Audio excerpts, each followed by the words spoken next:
Welcome to Honor Her with Melissa Culleton, the show where we talk about mind, body, soul, and how they all come together to let you live a more purposeful and fulfilled life and career.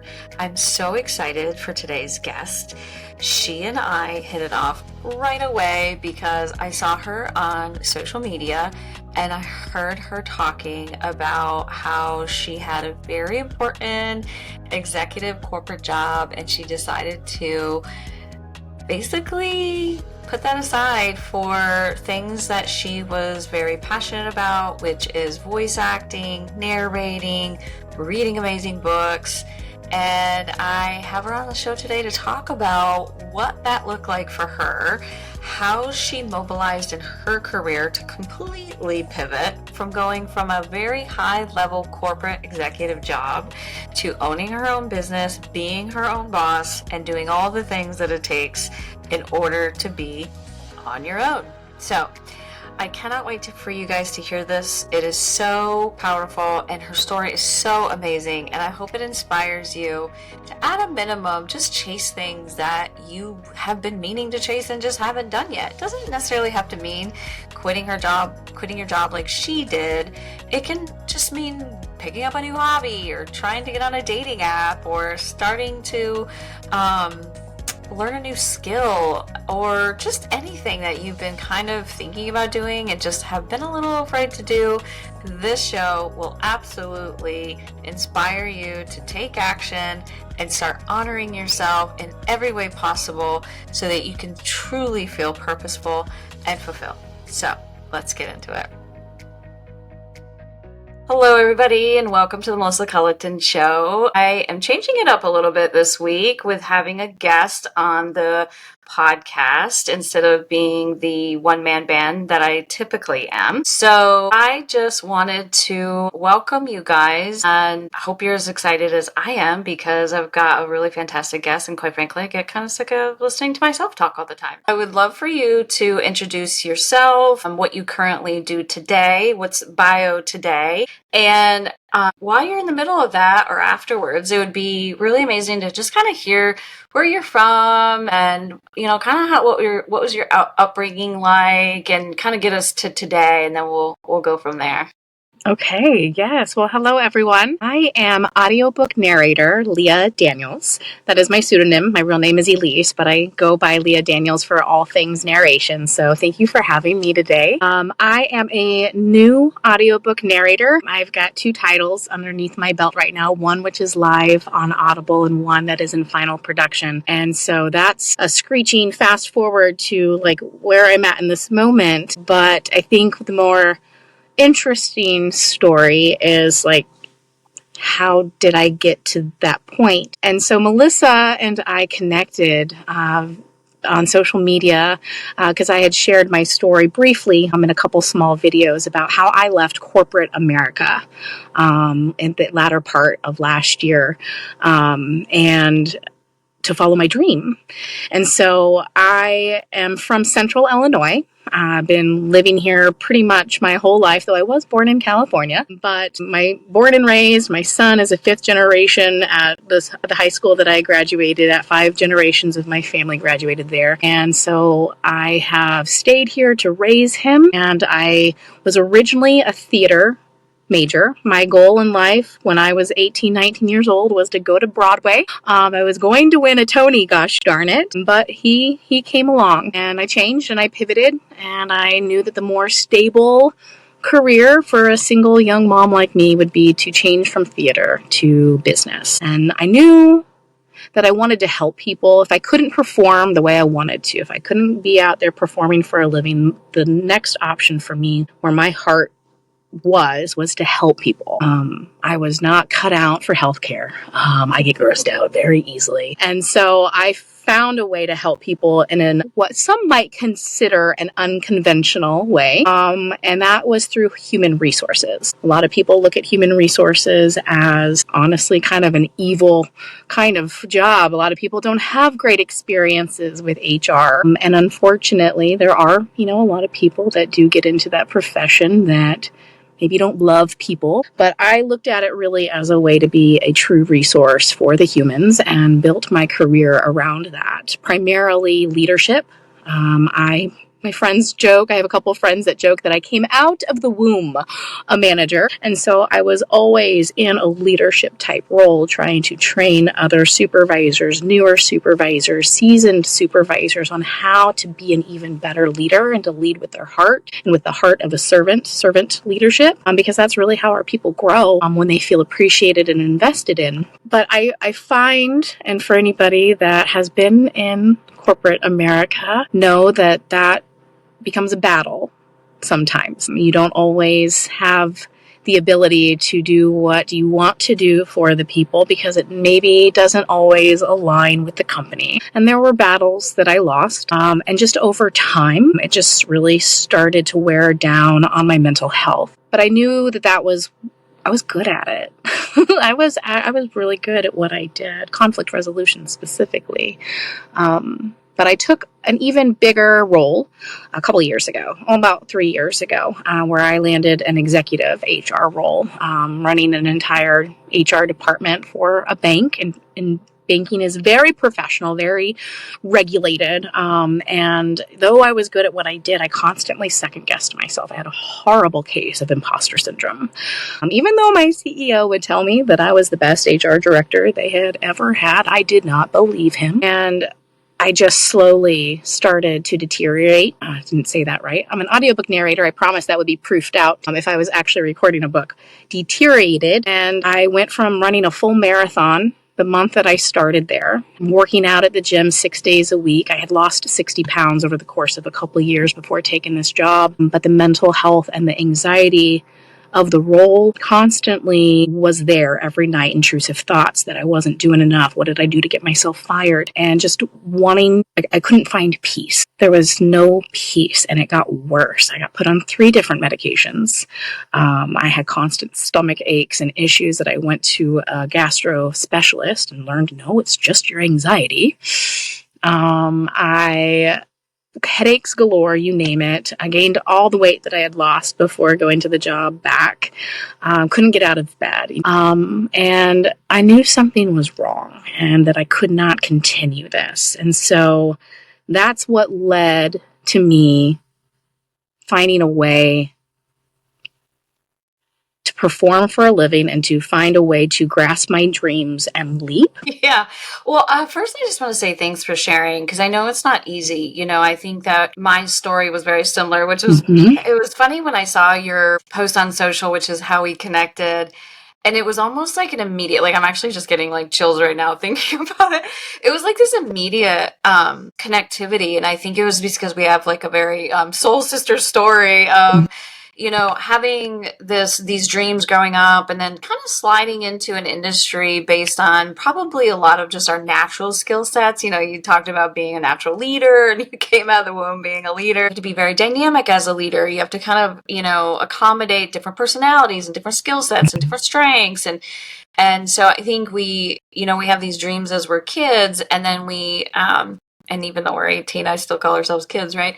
And then we get into these industries. So I think that just felt very attractive to me for you energetically, I think, because it was so similar to my story. And I'm not even sure you said a lot about that with the social post that got my attention. So it's funny that it was just like a click, and I was like, I want to talk to her. And so I'm glad you did. Yes. And when you wrote me back, it was funny to talk about imposter syndrome. I was like, she's probably not even going to write me back. And then when you did, I was like, yay! Perfect person to have on the show. So I just wanted to say thanks for sharing, because, I don't think that it's really an easy thing. And I think people are probably going through that a heck of a lot more than what we talk about. And for me, it feels very imperative in this time and place to start opening up that can and start talking about it. And I had a very similar experience. I took an executive role. I thought I was very excited about it, but it was a lot to take on. I had 10 direct reports. I had 3 different departments that reported up into me. I didn't have a lot of line management. I indeed started getting massive amounts of anxiety again, went on medication, was on medication for my back. So I was on anti-inflammatory. calories and taking acid reducers left and right. So technically it wasn't prescribed them, but I'll call it a medicine because that's what it was. And I also visited the gastroenterologist who also told me nothing was wrong. So, funny, not funny, right? So it's just a very similar and parallel experience. So I just wanted to say thanks for sharing because that's really, you kind of nailed it with what the point of all of this is for me, which I didn't even really know till just that very moment of like, why are we doing this? And you and I talked a little bit before we started the recording. We're wing at Wendy's and maybe we didn't know why, but I think we just kind of figured out why because it needs to start being talked about so people don't feel so alone and we can start figuring out how to, I don't know if we want to say fix this, but at least, shed a light on it. Yes, absolutely. Absolutely. Yeah.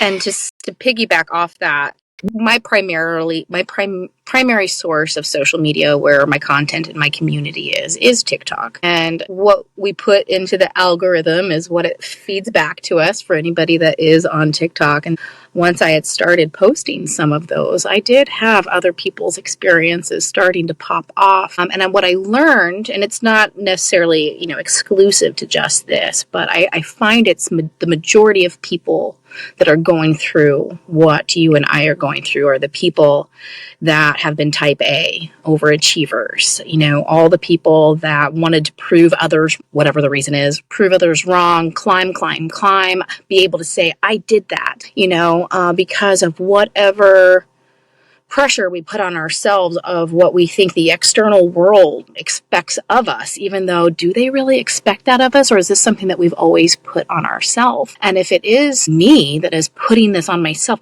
why am I putting this on myself? And for what? Why am I living this life this way, miserable? Like, nobody expects me to be miserable. Nobody wants me to be miserable. So why have I put all this pressure on myself? And obviously single mom, obviously some of that, comes from that. But it's just, there's been a lot of self-reflection. I think that a lot of people that have those same type of personalities or have had that same type of childhood into their, adult life of constantly just trying to achieve more. We have found ourselves in our mid to late early 40s in burnout mode. And I think part of that is from just a lifetime of burning out, but then also just the environment and the climate that is corporate America and the workforce right now.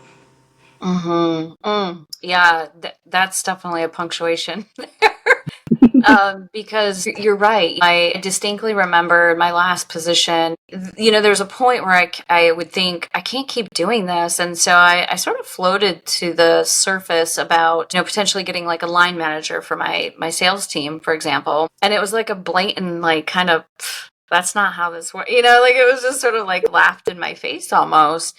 And so I definitely agree with that last bit you just put, this kind of corporate America that we're all fed into this machine of expecting to get into and function really well. And it's not to say that there aren't people who are. I'm sure there are. But for me, it was, like you said, it was that type A, high ambition, going to prove myself mentality that made me kind of work myself to death to the point of sitting on the couch on Saturday mornings, not wanting to do a darn thing. And my husband being like, I don't after a while, he was just like, I don't think this is normal. I was like, well, normal it could be, but is it okay? Probably not. Yeah. So that last part I think is a big ticket item for all of us to understand that it is, part of it can be part of it can be the environments that we're in too and the expectations. And I think there's a lot of people who think the higher you go, the less work you do.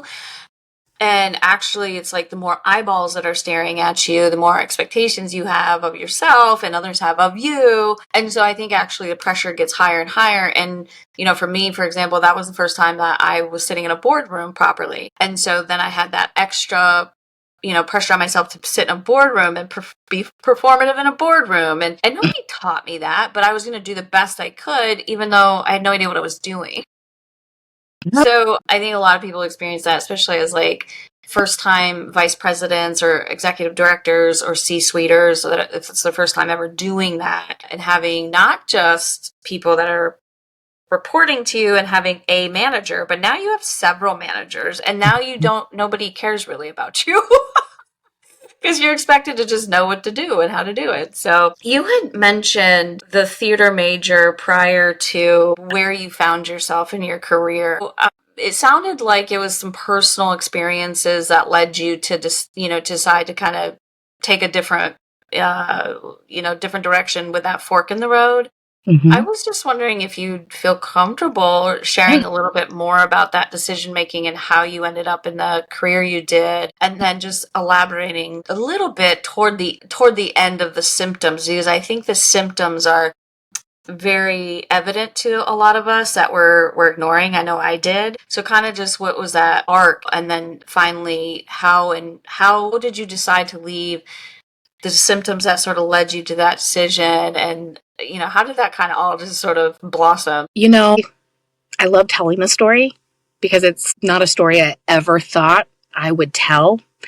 If you would have asked me this time last year that I would be leaving my corporate America career that I had spent hours away from my son as a single mom trying to build, for him, for our life, and that 18 years of that I would be walking away from it at the end of last year, I would have told you were crazy. So how did we get here? How did I go from thinking that you would have been crazy a year ago to it actually happening within 8 months? As I was talking about those symptoms and all the things, not only the medications, the physical ailments that were happening on a regular basis, but like you said, on Saturdays, you found yourself catatonic, not able to move. Like, that's what happened to me too. I've always been a little bit of a hermit on Sundays. Like, I don't leave my house on Sundays, but it got to the point where I would go to work and then I had to immediately get home. I did not have anything left to give anybody else outside of my son. I had to mentally prepare for the things that we had, and it was just me and him in the house. So it was like our own little bubble, but I had nothing left to give to anybody else. And I hated that because I love my family. I love my friends. It had put me into a very deep depression. My anxiety had put me into a very deep depression to the point where my family was concerned and friends were concerned, but they didn't know how to help me. I didn't know how to help myself. So last January, I was visiting my little sister, and she is a very Zen soul and has always kind of, walked to the beat of her own drum. She's very intuitive too, and she has just the greatest heart in the world, but we just are very different. And so there's a reason why I'm sharing that, because I was visiting her and I was sharing something that happened that week, and I'm at work, and again, just on my little soapbox, she was one of the only people that I could really talk to, because HR is very isolating as another piece of that. It's a little different than some other roles in corporate America, because I can't talk about the things because of confidentiality and all of that to an even bigger extent than other corporate executive confidentiality is. And so it's very isolating on top of that. And I was sharing something with her, and she goes, here it is. Here's the moment. Are you ready? Are we ready for this? She goes, am I allowed to cuss on here? Yeah, let it rip. Okay. Like, can I do an F-bomb? Okay. Just making sure. It's one of those things where people don't like that, they won't listen to my stuff. Okay. And that's okay. We cut them out. Just making sure. And she goes, sis, I knew we'd be here one day. I'm like, what the heck are you talking about? She goes, I knew we would be here today because you were never meant for corporate America.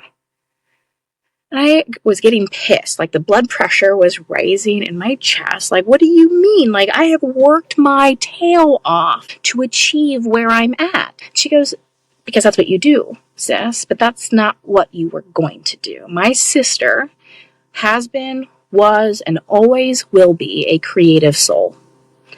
And you were destined. I don't care what anybody says, but you could have gone to Broadway. Like, you were meant to do that. You were meant to perform. And then you were going to college for it. You were majoring in it. Like, you had it all mapped out. And then you got pregnant with Christian, my son. And you knew that you had to pivot, and you did. And so you walked away from all of that because now you had a new mountain to climb to be able to say, I did it. And you climbed that mountain, and you climbed and you climbed, and you forgot about what really was in your heart. And sis, at the time, he graduates in May.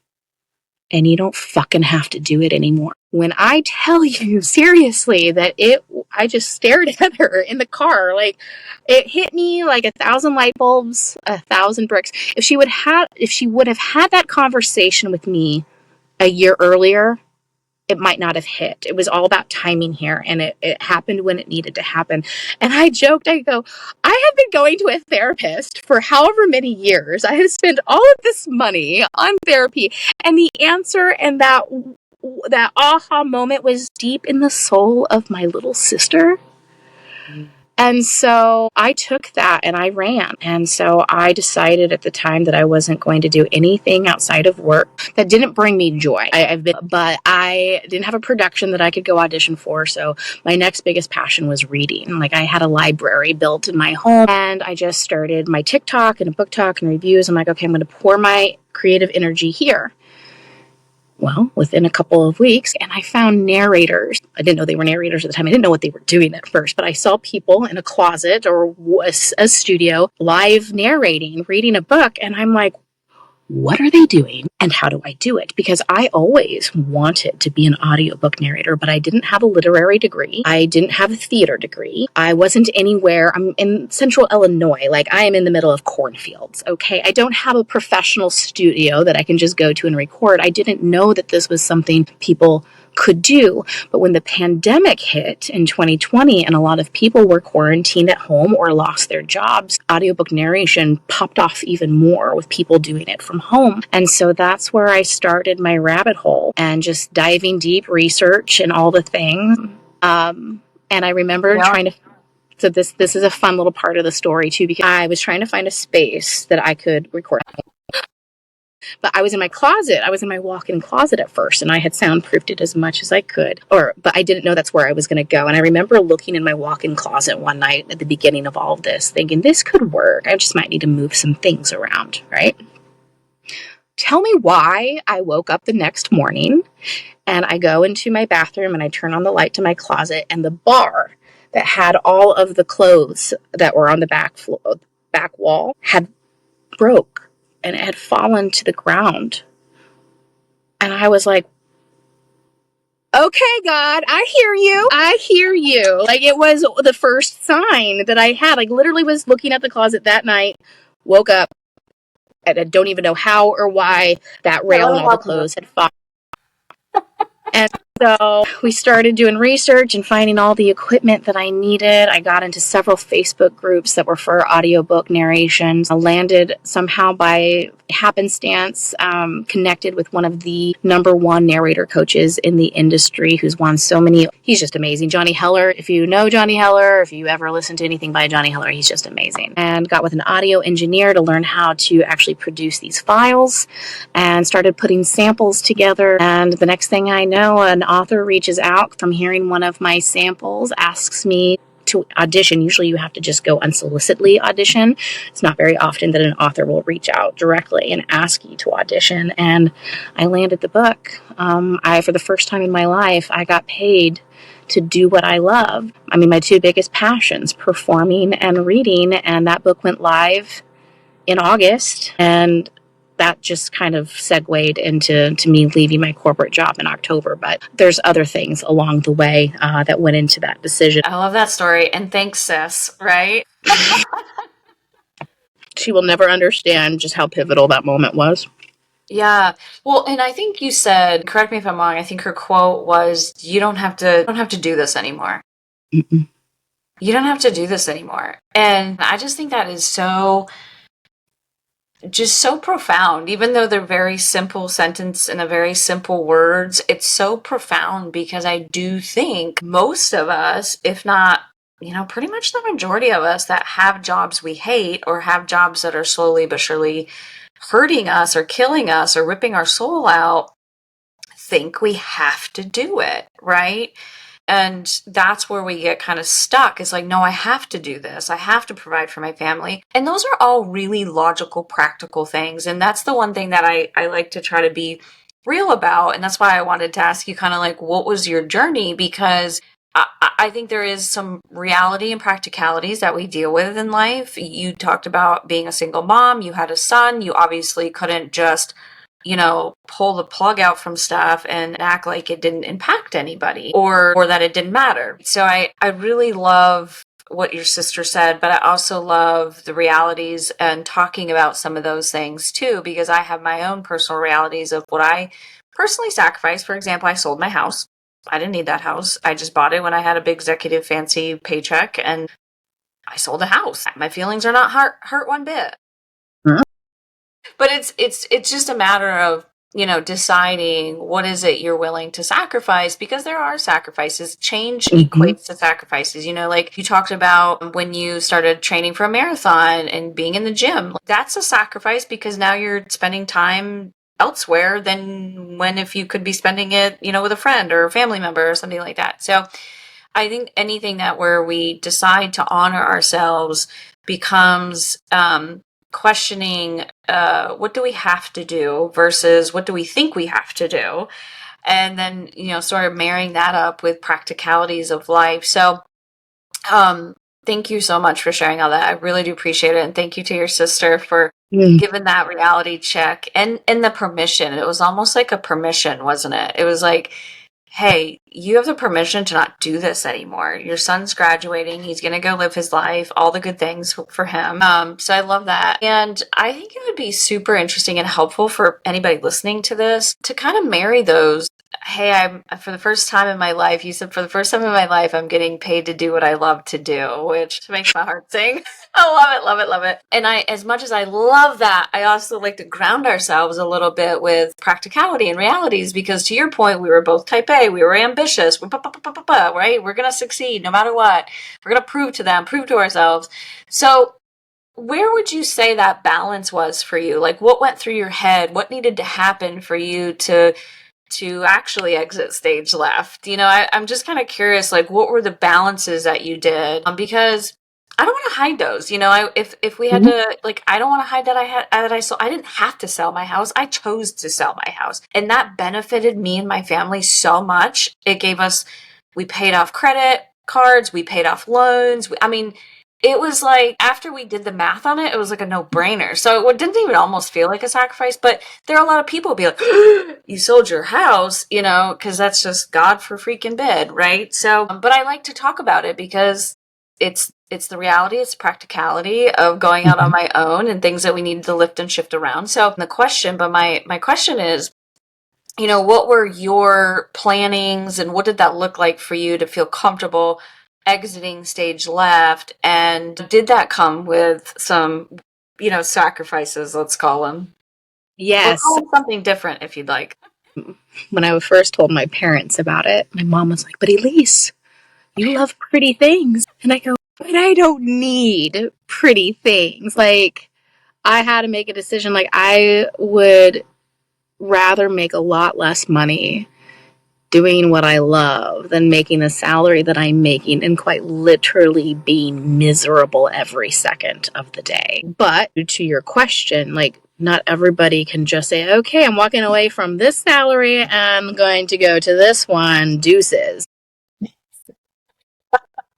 The first thing I had to do was evaluate every expense that I had. What could I get rid of? What could I consolidate? Okay. And then at the end of the day, like, if I walked away today, mind you, I hadn't planned to walk away from corporate America. It seemed like I was trying to do it like another year to like financially make some more sense of all the things, but my mental health tanked even more over the summer, and I was like, I don't have another year in me. I'm already bad. How much worse could this get? And I don't want to know. So back to, yes. And so that was the piece, and like cutting and getting rid of what I could, and then identifying, okay, at the end of the day, this is what I need to be bringing in every month. And I think for audiobook narration specifically, I don't want to lead anyone astray in regards to this career. It is not, one book does not a career make, okay? I knew that this first year,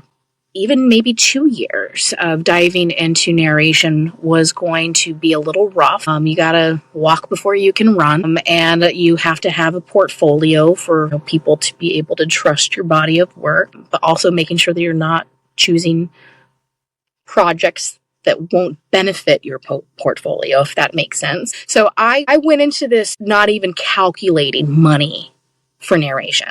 Like anything that I make in this first year for narration is extra Gravy. savings, whatever. So I was like, okay, I can't count on that because I don't know if I'm going to have 1 book a month, 0 books a month, 5 books a month. Like, I don't know what this looks like. So I had to find a way to stream income coming in any way that I knew that I could. And this is the part where I think might hiccup people, because to follow your dream comes with the sacrifices, but it also, I don't want to say humility, that's not the word I'm looking for, but you have to be willing to do whatever it takes. And for me, that looked like getting my substitute teaching license. That looked like reactivating my DoorDash. I had dabbled in it a few years ago just for like extra Christmas money, but actually like, doing that, signing up for Rover to dog sit. I'm trying to think. I have other things that I do. I can't even think of what they are right now. But those, like all the things to where I just constantly had avenues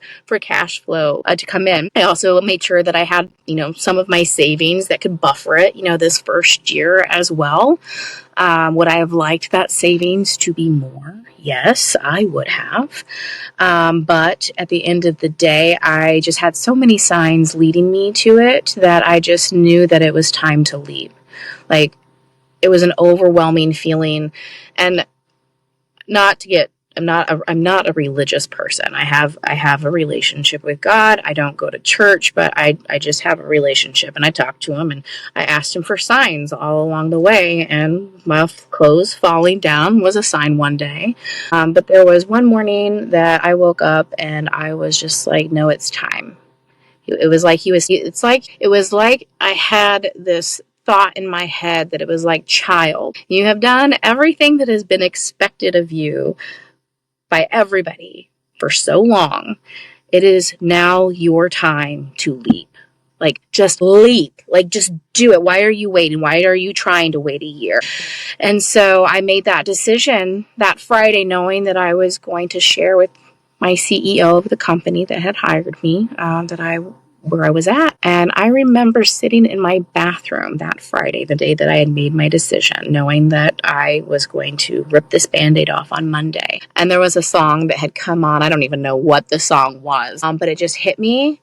And it was like an instinctual thing where I was in my bathroom, and I just started dancing, like one of those hands in the air, just free dancing. There were tears streaming down my face. I'm not a crier, okay? I am not even a crier, but it was just this overwhelming feeling of, I made the decision. I'm leaving. I'm doing this. And these are tears of joy. And it was scary. I mean, it was still scary. I couldn't do it anymore.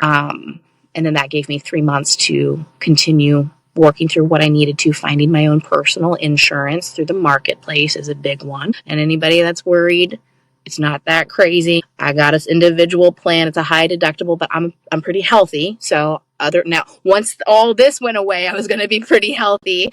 It's $113 a month, which isn't bad. So I'm throwing that out there for anybody that's one of the biggest things that might concern you. If you haven't looked into it, they have all sorts of plans. It's also based on how much you think that you're going to make in that next year. So I had to kind of guesstimate what I knew that I needed to bring in, plus maybe a little bit extra, because it's all based on like tax and credits and stuff like that.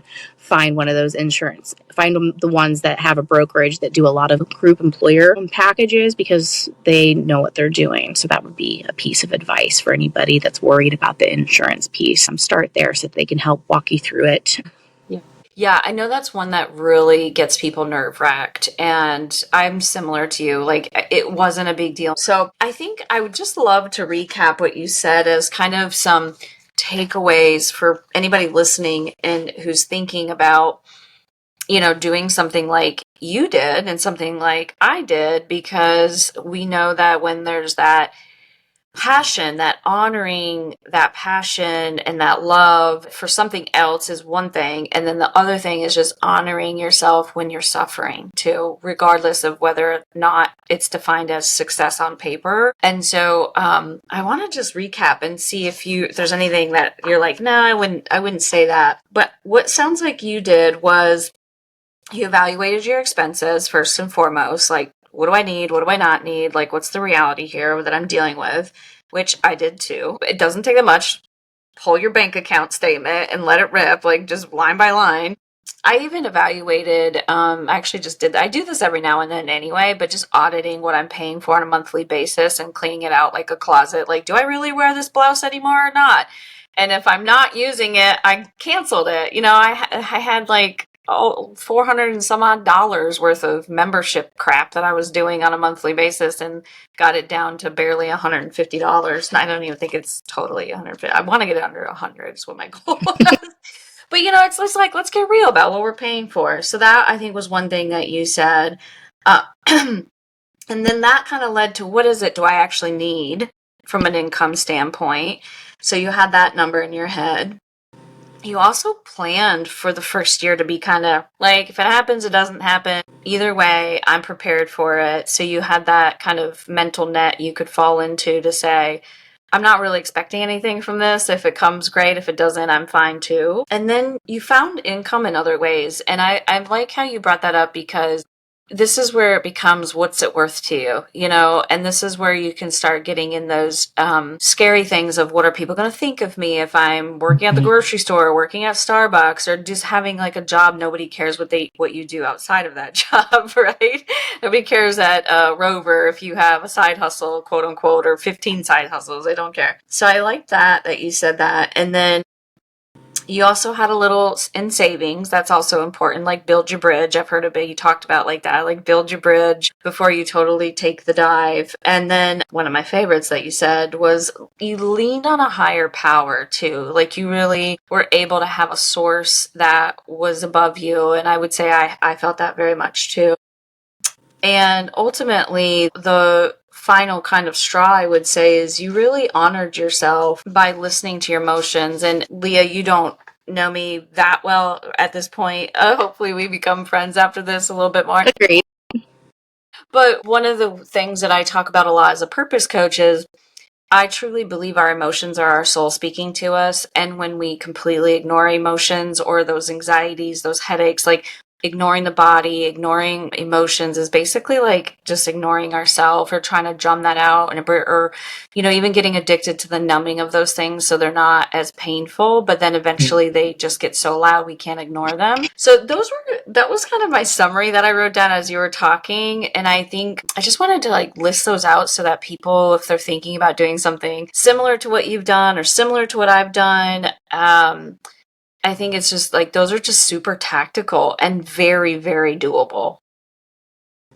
And I think that's a good point too, especially if the majority of the people that might be in this burnout mode, and we talked about the overachievers, the type A. For me, the important piece, like, when you have an idea, it's very overwhelming.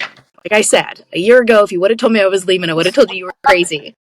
But I think just the action, like, for me, in order to feel like I'm not circling the drain, I'm not a runaway train, I have to have actionable steps. Yeah. And so for me, that was, like you just summarized, everything that you just summarized, like, those were action steps for me that allowed me, and the way my anxiety works and my type A, to feel like I was in control of this destiny. It was, you know, what about making this leap gives me anxiety? Okay, the money, all this. Okay, what are my actionable steps that I can take to feel better about that and not have as much anxiety? So I think that's the thing. It's like, if somebody has a dream that they want to do, first find out, can you make money at it? Honestly, you can make money doing anything. You just got to find the people willing to pay for it, right?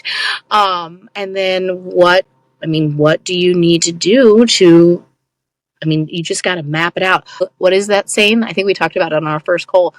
A dream without a plan is just a wish. And so for all of us type A, overachievers, burnout, people that have, been in these roles where you have so much that gets put on your plate, the only way we ever get through the work that we were doing is one bite at a time. It is the same with the dream. And I would recommend just take a deep breath. Don't feel like it's as overwhelming. I know some people have littles, like for me, like I said, if my sister had had this conversation with me a year ago, it wouldn't have been the right time. I wouldn't have been ready. It's just, you got to evaluate where you're at in your life. And I think, just making that plan, and maybe you're not ready to make that plan right now, or maybe you're not ready to make that leap, but you can still make the plan now and put into action the things that you need to do if you know that this is something that you want to do. Your timeline just might look a little different, but the steps and the planning and the prep doesn't. Yep. Yep. I agree wholeheartedly. And I love your story so much for so many reasons, but the big, a few of the big ticket items there are, you did make a plan and you didn't just haphazardly wake up one day and just quit and then panic and run around like the chicken with its head cut off, and so I think it's just like such a beautiful version of throw the stepping stones down and take one step at a time and don't try to do it all at once, and it can be done.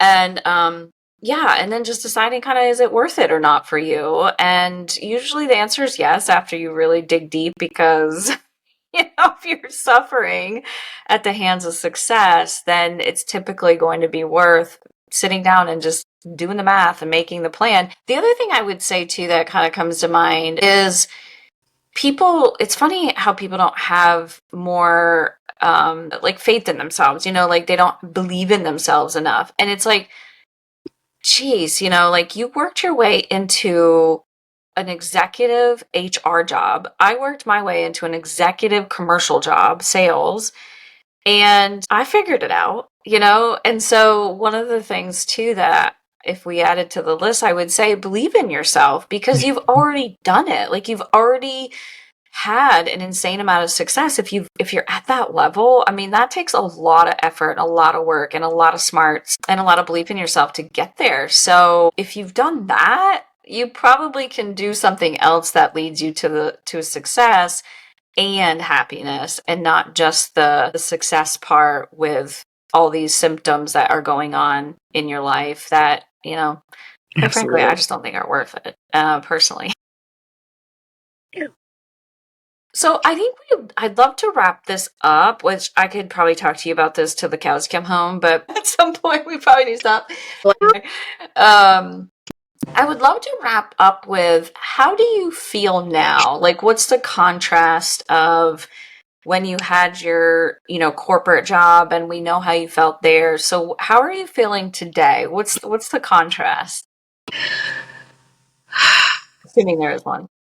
Yeah, no, there is. It's hard to explain. I mean, the anxiety has melted away.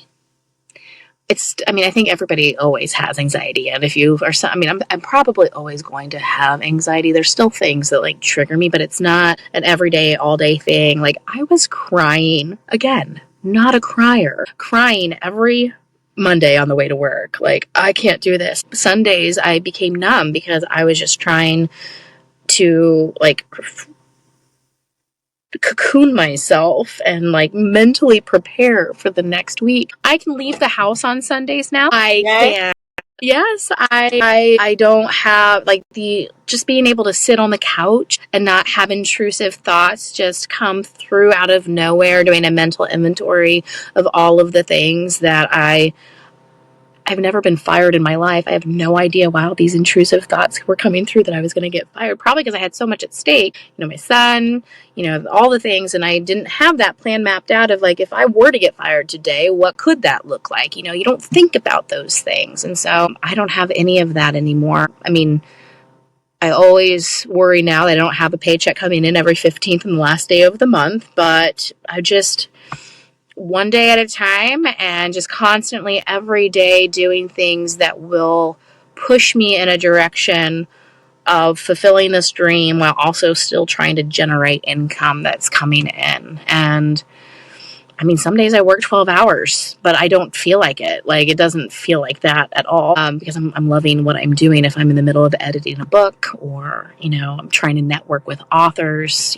signing up for additional coaching and training, it's all about, okay, I made this leap. Now I just need to keep pushing it forward, because if you put the work into it, it might not all happen overnight, but eventually, little bit by little bit, it will build up. And I'm hoping that my story 2 years from now shares that I get nominated for an Audie Award. I don't know. We'll find out. I didn't get a Tony, but maybe I'll get an Audie. We're definitely going to manifest that for you, for sure. Yes, I love it. I love that. High honoring of self, I have to believe, results in getting things that we just love and can enjoy, because it's like that true to gosh, just getting in line with how you were made and what you were made to do. I think that reaps a lot of reward. Like, I really do.